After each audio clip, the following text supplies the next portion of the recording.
अस्सलाम वालेकुम क्लास। हमारा चैप्टर नंबर 4 स्टार्ट था। इसमें हमने कुछ साइंटिस्ट के बारे में डिस्कस किया था, कुछ मुस्लिम स्कॉलर्स थे। इसमें आज हमारे पास है अबू अली सीना।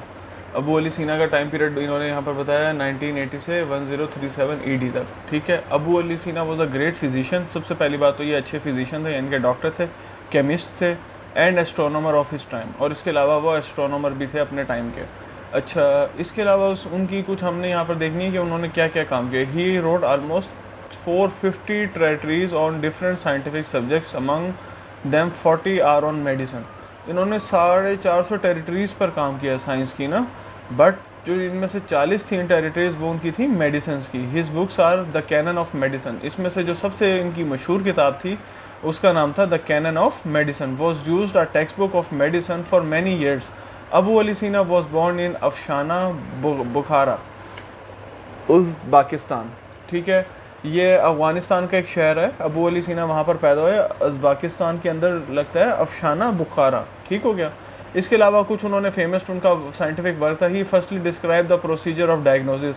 सबसे पहले वो साइंटिस्ट थे जिन्होंने डायग्नोसिस के प्रोसीजर को एक्सप्लेन किया। He was the first person who describe the different psychiatric disease.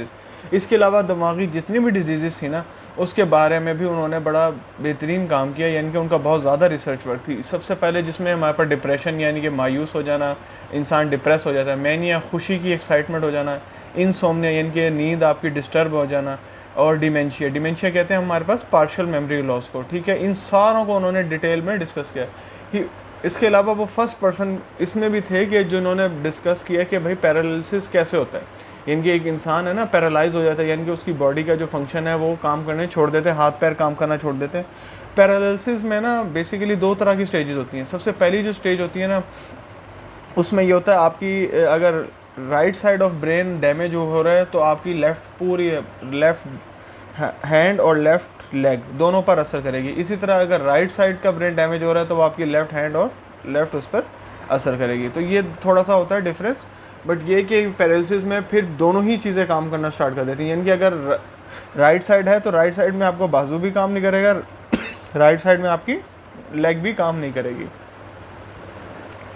अच्छा, इसके अलावा he describe the risk factor of clinical trials. इसके अलावा जितने भी क्लिनिकल ट्रायल्स वगैरह उसने किए थे उसके अंदर उसने डिस्कस किया कि भाई इसके बेसिकली रिस्क फैक्टर कौन कौन से हो सकते हैं। He was the first person who describe steam distillation.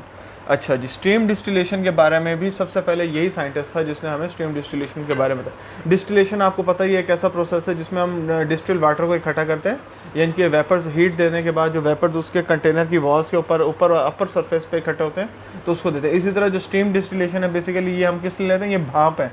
ये आप देखते होंगे हम बच्चों को भी, छोटे बच्चों को भी भाप देते हैं। तो ये किस प्रोसेस में आ जाती है, ये सारी स्टीम डिस्टिलेशन में आ जाती है। अच्छा, इसके बाद जो हमारे पास साइंटिस्ट है उसका नाम है अल बिरूनी। अल बिरूनी का टाइम पीरियड लिखा हुआ 973 से 1050 तक। ठीक है। अच्छा, he was also a great pharmacist. अब ये हमारी फील्ड का बंदा आ गया है। ये ग्रेट फार्मासिस्ट भी था, फिजिशियन भी था, जियोलॉजिस्ट पर था। जियोलॉजिस्ट होते हैं बेसिकली जो जियोग्राफिकल रीजन पर या जियोग्राफिक पर काम करता है। He was born in Khwarazm. His famous scientist work include. अब इन्होंने फार्मेसी की फील्ड में देखते हैं क्या क्या काम किया है। He work in development and progress of pharmacy field. एक तो सबसे पहले उन्होंने डेवलपमेंट और फार्मेसी की फील्ड में थोड़ा सा प्रोग्रेस किया। He wrote a book of al Saidana फिब टिब which was describe more than 720 herbal drugs.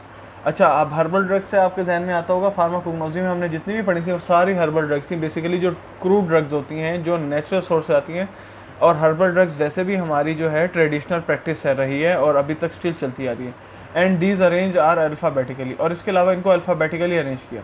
He wrote many other territories on herbal medicine. इसके अलावा उन्होंने उसमें भी कई डिटेल में चले गए, उनकी कई शाखों में चले गए, ब्रांचेस में चले गए।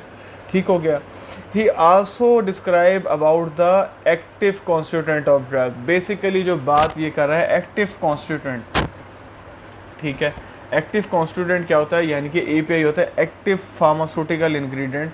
यानी कि हमें अगर किसी मेडिसिन में से कोई एपीआई चाहिए तो बेसिकली उसका पर्पस क्या होगा, उसका पर्पस ये होगा कि वो हमारी मेडिसिन में एक बेहतरी लाती है, यानी कि हमें उसका से डिज़ायर्ड थेराप्यूटिक मिलता है। तो ये हमारे पास दो साइंटिस्ट थे, अबू अली सीना और अल बिरूनी। ठीक हो गया, थैंक यू सो मच।